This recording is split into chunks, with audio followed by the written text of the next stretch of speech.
Hi, and welcome to my podcast. My name is Ali Hart, and you're listening to How to Build a Creative Business in a Noisy World.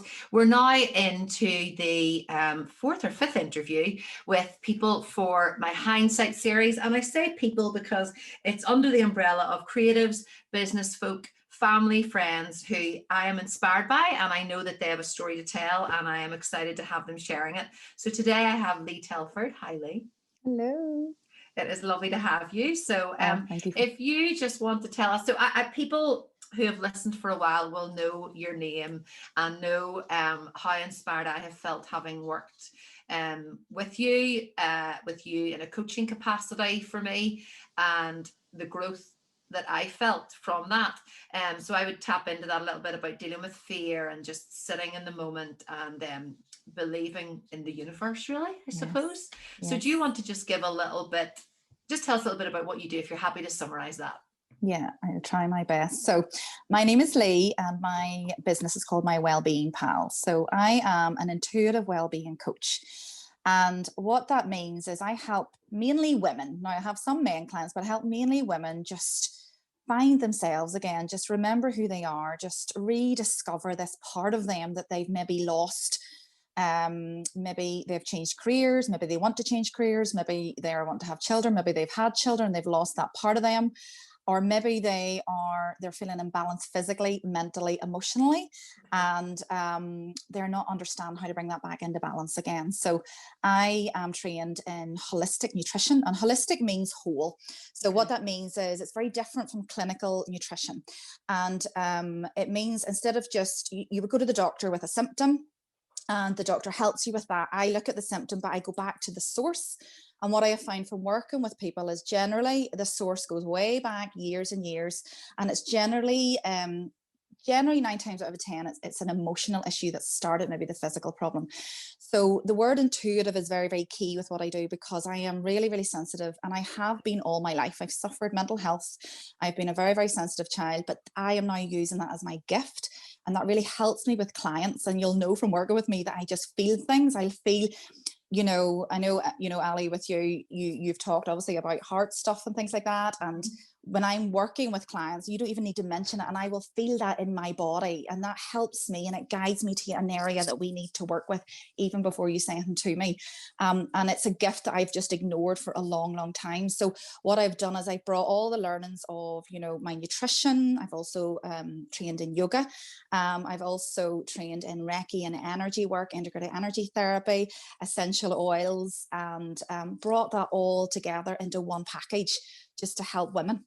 Brilliant. I suppose that's well, we can. That's great. That's brilliant. I can't wait to talk to you about to delve a little bit deeper. But do you want to just tell us how you got to this stage? Because that's one of the things I love to talk about, is how creatives, it's rarely just get your degree and go straight into jobs. It's not, that path is winding and beautiful and treacherous sometimes. But can you tell us a little bit about how you got there? Yes, I was thinking about this morning and trying to keep it really succinct. Yep. And I think it all started back, and I want to start back with a failure. It started back actually whenever I failed my 11 plus. And I feel it's important to talk about that. Me too, yes. Yep. And that was, it was really interesting, because that's a point where I failed it for a reason, but I didn't know that. I didn't know that that would be my biggest motivator in life, to do everything that I do. But I also didn't realize that what that would do was there would be an energy block of failure, not feeling good enough, that would reside in my body for a very, very long time. And a lot of things would culminate from that: issues with food, issues with not dealing with emotions, lack of confidence in speaking out in relationships, and all sorts of things. So that's when it started for me. And then whenever I moved on, then you're 11 plus, then you do your GCSEs, obviously in the UK. And for me, I worked really, really hard, but it's like I put myself into a box to please the world around me, to achieve, and I worked really, really hard, but I just wasn't doing what my passion was. And I loved art, actually, Ali. I was really, really creative. So whenever I, moved from GCSEs to A levels, I ended up doing business and art. Okay. And it was really interesting. I was looking at these two things this morning, and you've got A for art and B for business, the A and the B. And I made a pact with myself, and I said, right, my career is going to be in art if I get an A, or it's going to be in the business. If I get a B, I'm going to look down the business route.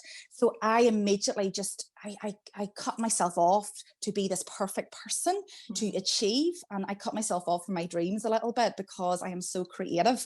And, but I always believe in that has made me who I am. And I needed to go down this path and this journey. And so I went into business. I did a degree in Sorry to communication. interrupt you there. You were that young, and you were that sort of intuition, that you were very direct in choosing and picking up on an A and a B.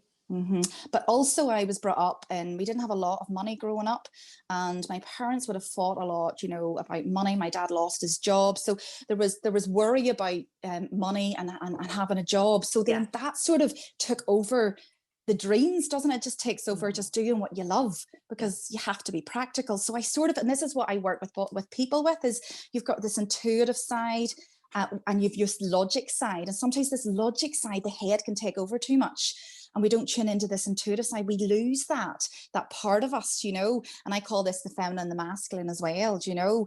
So whenever I you know, then did the degree in communication, advertising and marketing, and I ended up just going into the corporate world, working in marketing. It was very high stress, it was very intense sales marketing. It was for a drinks company, and it was, you know, it was really, it really burnt me out, but I learned an awful lot. And then what happened was I got sick. What happened was my body just shut down, and sick physically. I suffered headaches, I suffered low moods, I suffered IBS symptoms, you know, skin issues, like anything, bloated tummy, just, and that really got me to stop. Okay. That was like a wake up call. And I talk a lot about wake up calls, and that was my first one. Yeah. And that really got me. I went and had a food intolerance test. I started to look at diet. I was terrible, junk food, you know, obviously just glasses of wine at night, and just I wasn't good at all. And I was losing myself. I was just surviving. I was like this zombie like person, you know, and I didn't know who I was. So then How old were you at this stage then? So this would have been, I graduated in 2000, so I'm 42. I'm terrible with numbers. Yeah, hopefully you can work this out. Yeah. So I graduated in the year 2000, and then I actually wrote this down. I actually worked then in that sort of corporate world for about 12 years, from the year 2000 to 2012, and that's when I had my third child. But it was really before the birth of my first child, which was in around sort of not 2007. So about 7 years into working in this industry, I just hit rock bottom. I suffered really low mental health. I've talked about this, where I actually attempted suicide. And that was like the best and the worst thing again that could happen, because it got me to really, it shook me up, and it got me to look at things. I just couldn't go about just in this non-existence anymore.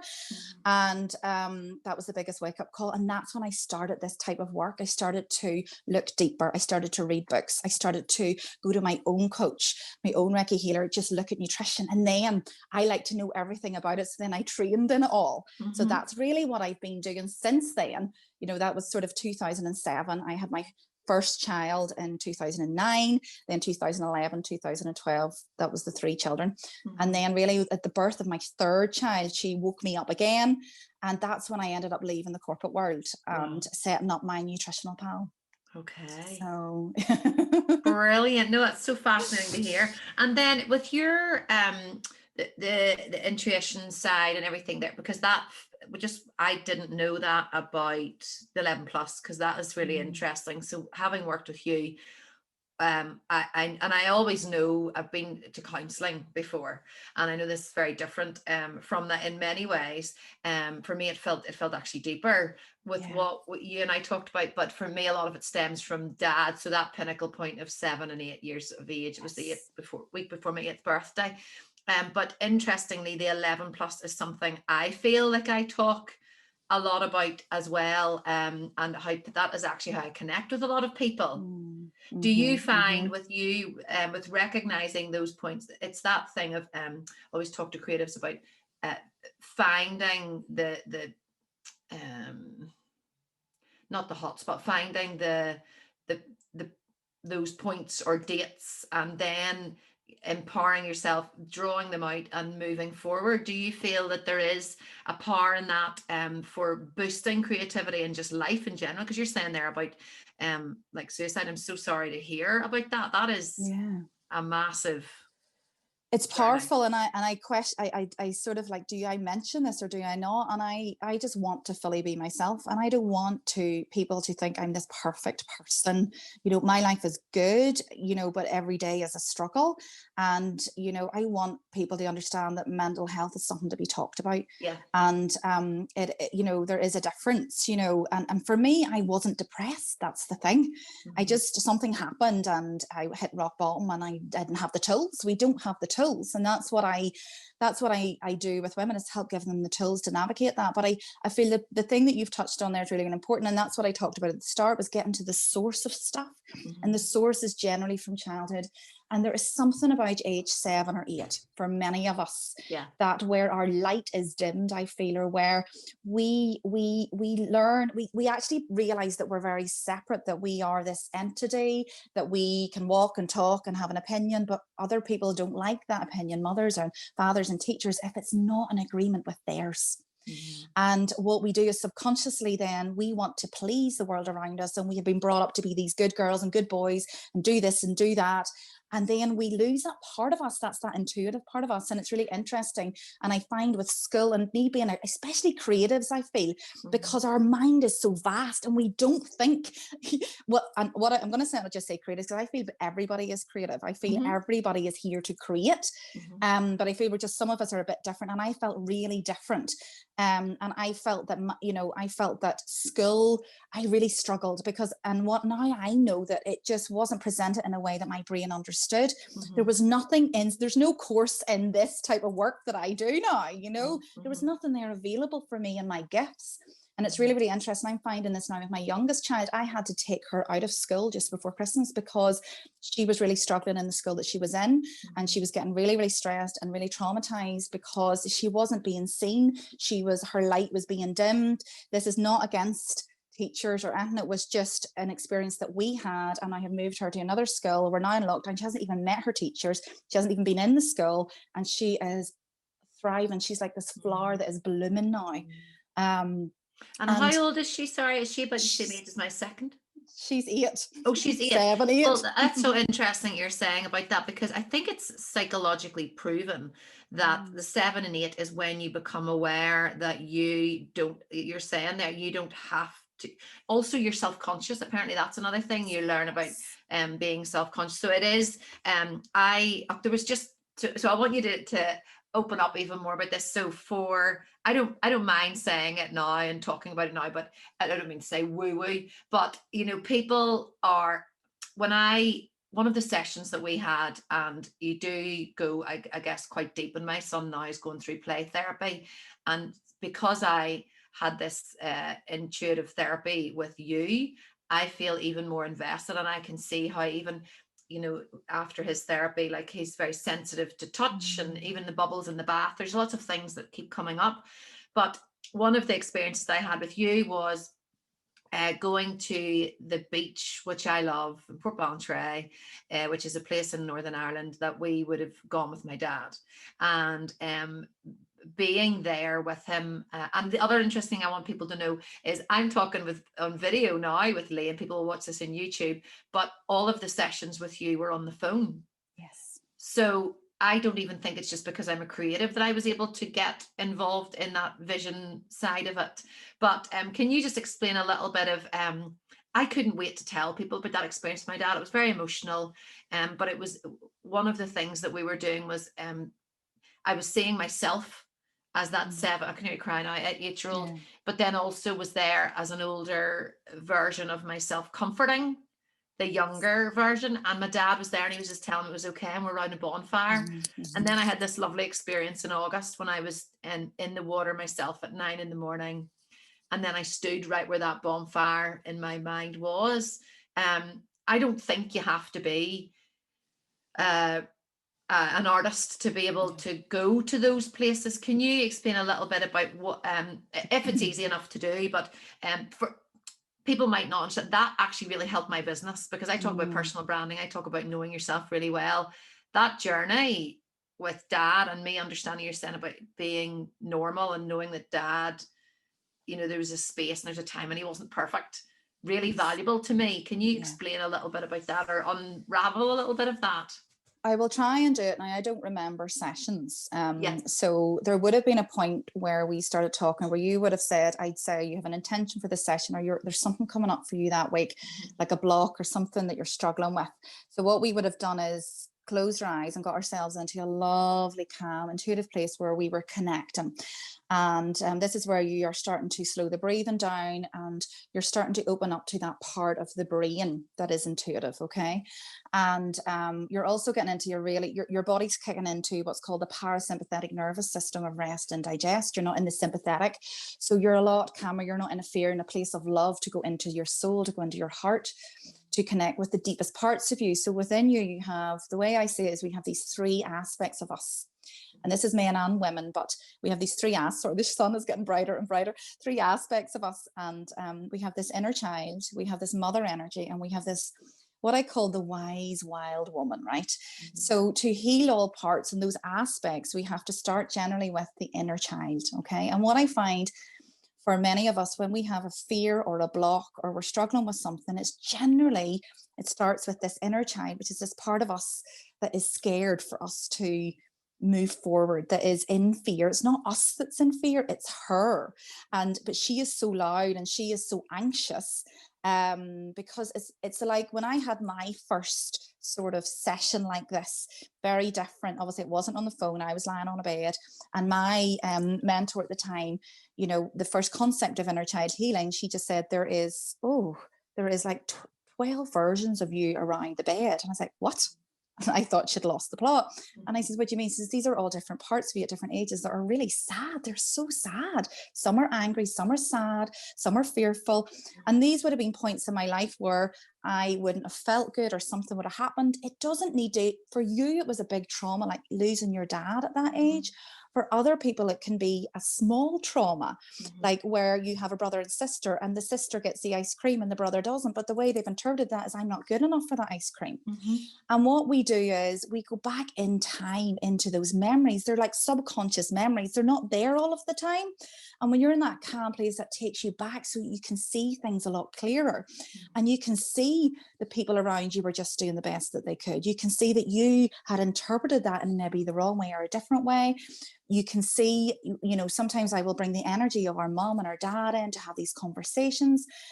We might do some writing where we're just speaking our truth. And, sometimes if we've had an issue with somebody in the past that have hurt us, and it's never intentional. Everybody just does the best they can. And we go back and we can speak that in these sessions, and it releases so much energy. I hope I'm explaining it. So it's a super, super powerful thing to do. And for me, before, I the first lockdown hit in March. So people came to me physically. But what I found in that was a codependency I found. Right. And I found that they were just coming, and then I was healing them, coming, and I was making them better, coming. I was like, this is not serving them. And and I knew that this energy is energy. You don't need to be in the room. Like, you've seen my meditations that I do on the page, and that's me sending an energy. And the message that I get from those meditations, even if people don't understand it, you do. But if you hadn't have been to a session, you would like, well, I just feel better, so I'll go with that. But the reason my meditations are quite deep and they're quite intricate, because I'm so visual, but also that's to help people that aren't visual. And what I will find is I get feedback from people that have tried to meditate because they're sitting in silence and they struggle. Yeah. So they like my meditations because they're guided, because I help them to see. And what happens is the more people do it, the more they do see, because they're accessing that creative part of the brain that's always there. We have these intuitive abilities, and some of us are visual, some of us will feel, will sense in our body, some of us will hear. These are these different intuitive abilities, and each one of us will have something that's, one of them will be stronger. For me and you, it's going to be visual. Okay. For other people, like for my husband, it will be audible. It's audio stuff, hearing. He will hear words or whatever to help him in his business or whatever. As he's walking, he'll just get a lot of words coming in. It's still a meditative place. It's just the way he does it versus me, if that makes sense. And I think whenever lockdown hit and people were coming to me physically, I heard, I got this feeling that I needed to move this online. I had clients, across the world that I did work with. So I thought, right, let's just do this and then try and help more people. Because this is going to go on for a while. So Yeah. I stopped, I closed the doors. And even when we were allowed to see people face to face in this therapy business, I didn't. And I moved I moved and I started doing one or two of my regular clients just on the phone. And I tried video and I tried on the phone. And what I found was, because I am so visual, I get distracted by people. So even when people were coming to me physically, I was distracted by their hair and their voice. And we were just talking about life that we didn't even get down to the nitty gritty. And it's the same even on video with me on Zoom, and that's probably why the sun is shining in me now, so I can't even see you. So that's showing me that this is serving me, because I'm in this intuitive place as I'm talking. So whenever I do with my clients, I have the video off, because I can literally, it's like I can see them. I can see their soul. I can see their light. I can see their power. And many of us are afraid of that light. Yeah. And many people come to me and they are in such a low place. And I am like, you are so bright, you are so beautiful, and they're like, I don't know what you're saying. I'm like, I can see it, I can feel it. And I just help them to connect with that part of themselves, slowly but surely, to remember who they are. Yeah, and it's interesting you should say about light, because my kids are using all of the plugs, so I don't even have a light. That's why I'm like, you're shining all the light that we need to them, like a dark half of my face is in the dark. But yes, I was also going to follow on. I want to talk a little bit about social media and about how you're very giving on social media and how you think that can improve business, how that's helped your business. But just for a minute, I wanted to ask about oh, sorry, you just said about yes, 2020, sorry, 2020. I'm very, it was a strange year for me. COVID was dreadful, but for my business, it was a same thing. I was forced really to go online after talking about it for so long. But do you think there has been an opening in people's hearts now? Whenever you can't travel, you can't add noise to your life. You don't get to do, obviously dinners out would be lovely, but you can't fill your week to week, your day to day, the same thing. The mundane, the normal is very normal.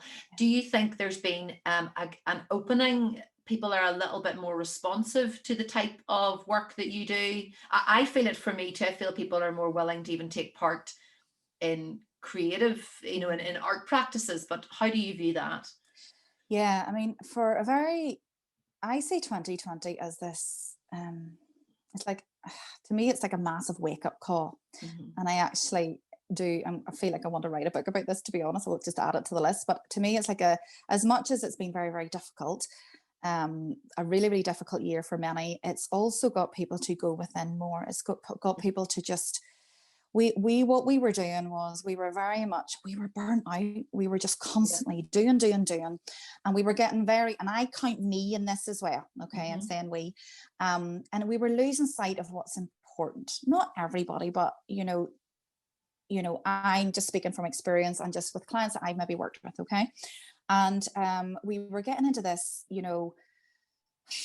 sort of like a rat race of, doing all the time, of, shopping and eating and going out, and to avoid going within, to avoid what's important, and even to the point of these phones. And we were sitting at home, and my daughter has a phone and I have a phone, my husband has a phone, and I remember sitting around the dinner table with my parents and playing board games and stuff like that. And I loved that. I look forward to that as a child. So we were losing that connection with each other.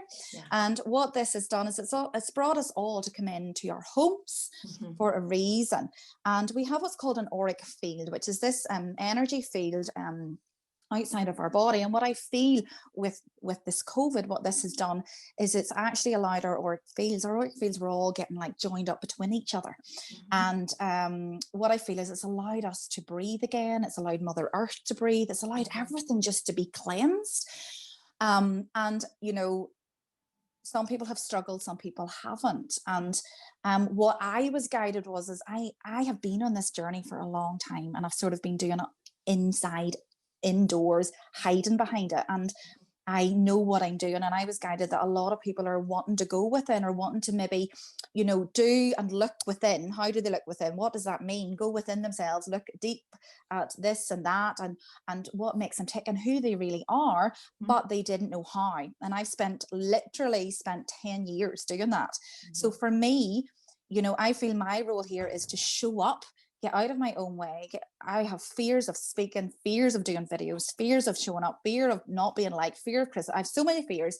And I just had to get out of my own way and just show up. And those that agreed with me, that or not agreed, that I resonated with, they would find me. And those that didn't, they can find somebody else, and that's okay, because I'm not for everybody. And there is enough of us doing this type of stuff in different ways. And if you look at the likes of, the likes of Tony Robbins, and the likes of, even Gary Vee, like I love them. But they're very scientific, it's very masculine, it's boom, boom, boom. I need that at times, but I also need a softer feminine approach. I need somebody just with a softer energy, with just really simple stuff. What can I do in my day-to-day life? Yes, and that is how I felt. I connected with you, and it was really good because you're very open about that. You say, like, we would go through the different coaches and the different energy that they have, and I don't know, I don't even know how it fell in with us. I think maybe, did you buy a painting off me, and then I was in a car park exchanging it? Do you know, I was at an event a couple of years ago with Kim Constable, the sculptor freak. And I was at an event with her that she invited me. It was like a business event, and you came on stage, and I swear to God, you were just this light. I was like, who is she? Oh my God. And I just loved you, because you were just so natural and warm. And I was like in awe of you. I was just like this, oh, I love her. I didn't know that. Honestly. And I just was like, and then I followed you from that. And I was like, she's an artist. And because you were talking about fitness and stuff. And I was like, oh my goodness. And then whenever lockdown hit, and I didn't see the stuff that you were doing on lockdown, because I was in my own crap, I suppose. Yes, I know. And I didn't even know that you did like an interview series and stuff like that also. But then I was guided to do an interview series and do it from me to we, to bring everybody out of me and let's connect together. And so I sat and I was like, okay, who will I invite? And I'll invite the people I know and be comfortable. I'll invite Kim, and I'll invite Kim's sister Kerry, and I'll invite Lynn, I'll invite all these people I know. And then there was one spot left, and I was like, who is this? And then you popped up, and I went, oh, it's Ali. Because I was like, it's somebody I don't really know, and I have to go out of my comfort zone and reach out to them. And then I reached out to you, and you didn't reply. I don't see it. This is what I do. I don't.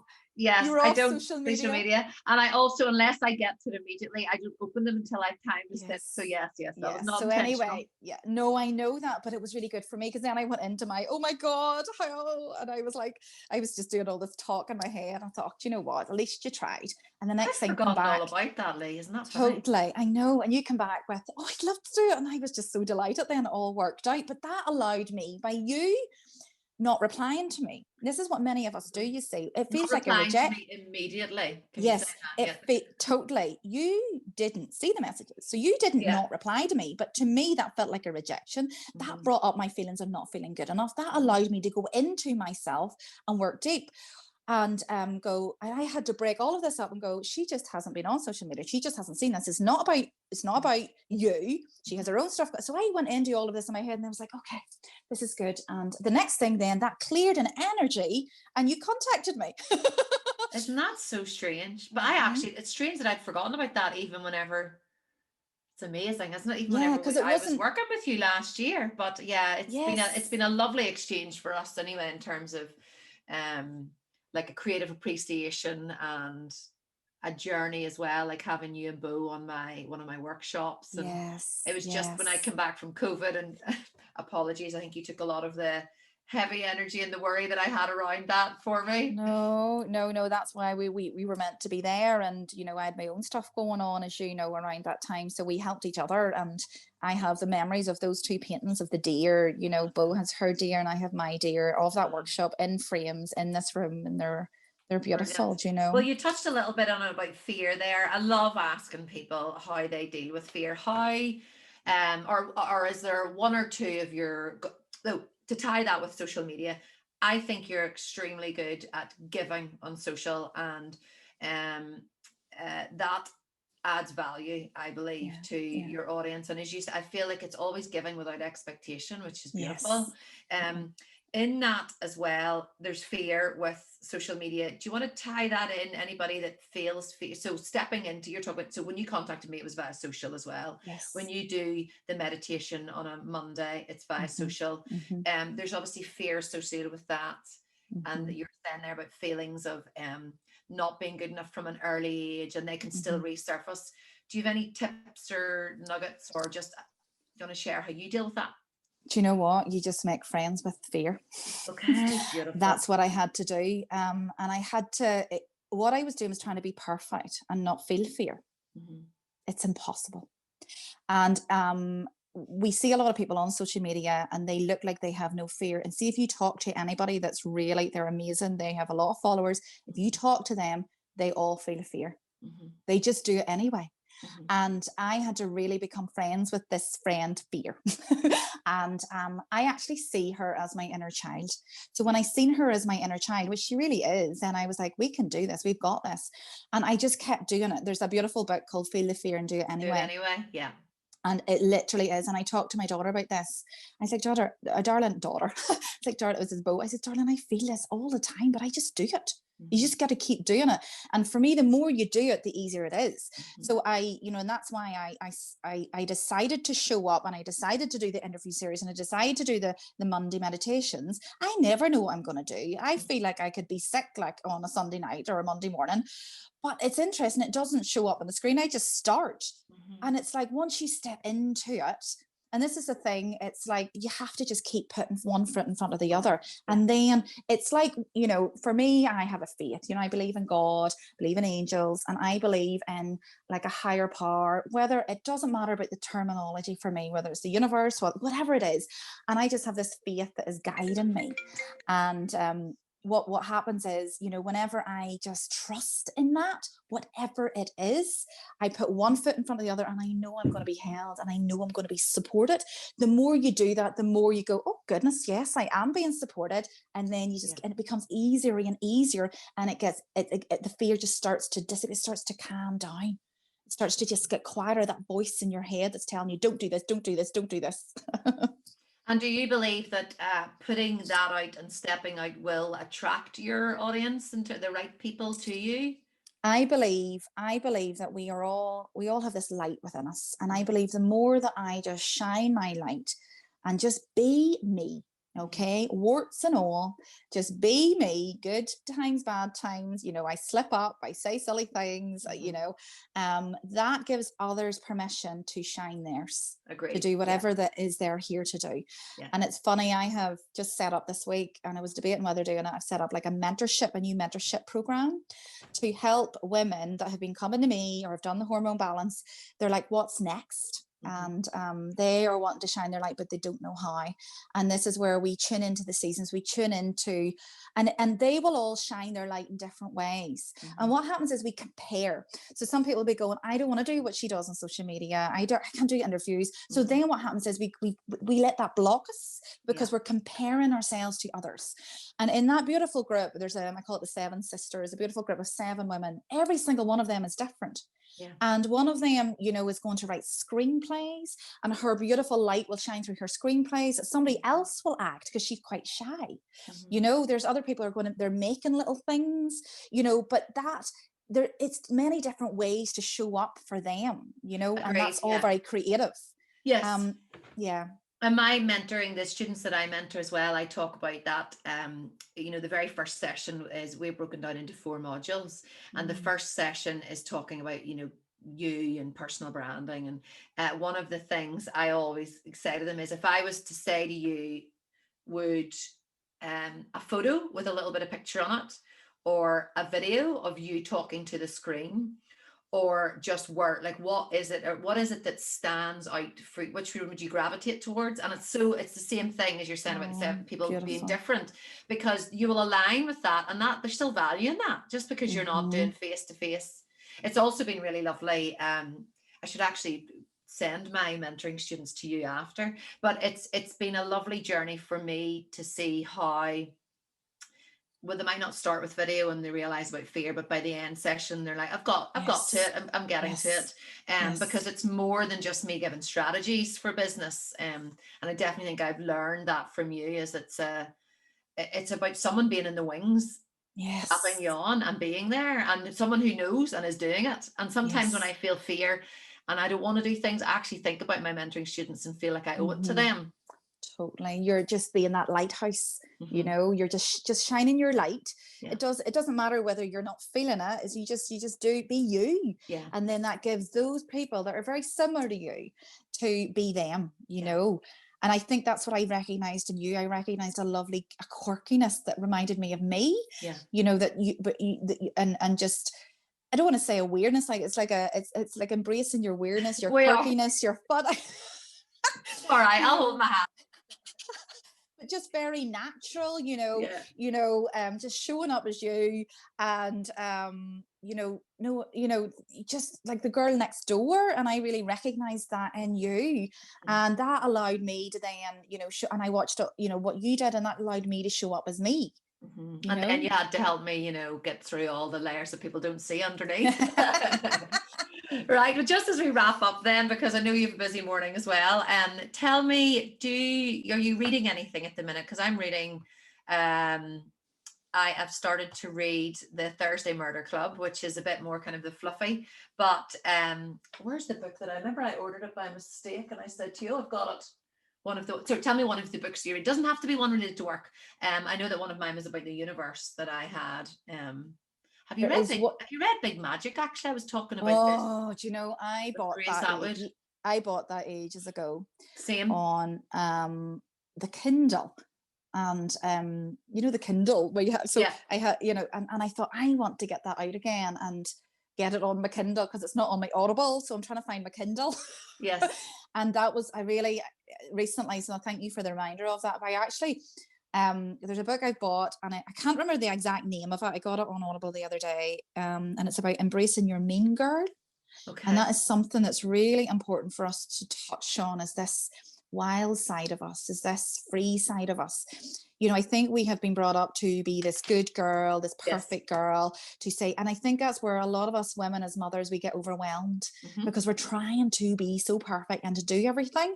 And, you'll have found that in your own life, trying to homeschool and cook and do all of that, because we're trying to do everything.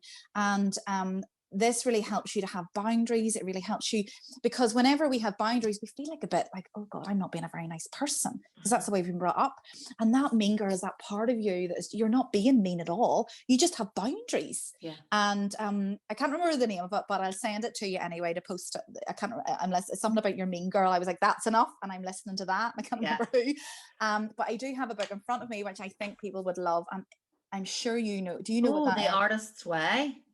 And that's for people, wow. People yes, I know. Julia Cameron, is it? Yes. Yes, people I have listening. Heard that. For me, there is a lovely thing in this book where it talks about us all being artists. Every single one of us, the artists of our own life. And it gives you lovely tips into, there's two things that you do in this book. And one of them is called the morning pages. And for me, I talk to people about having a morning ritual they just spend with themselves.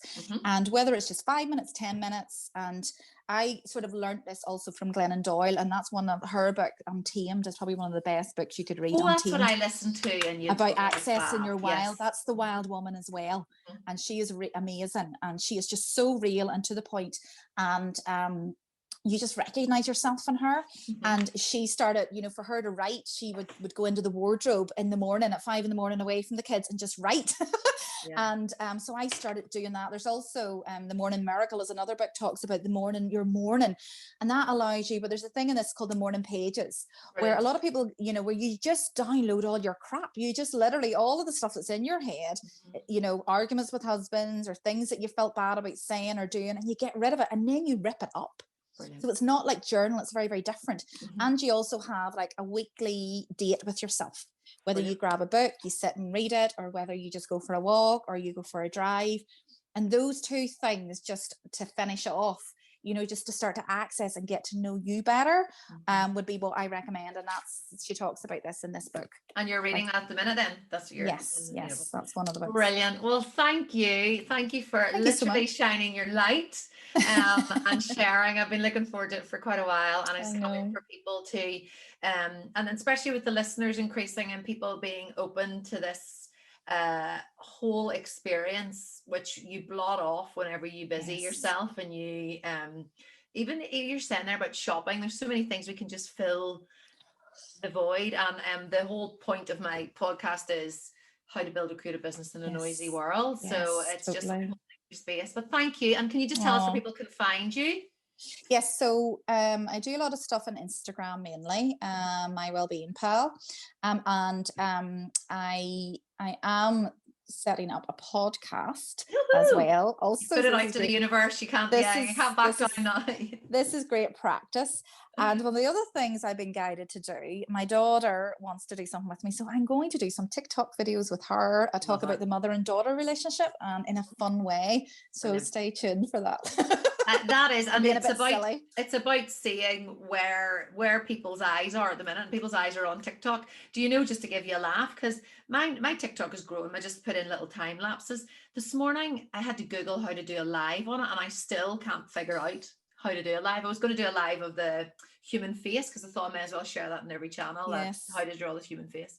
Anyway, on that note, thank you for being part of the Hindsight series. Oh, thank you for inviting me. Oh, it was lovely to have you. And people can then see this on YouTube, on Ali Heart YouTube, and then on my podcast, which is iTunes.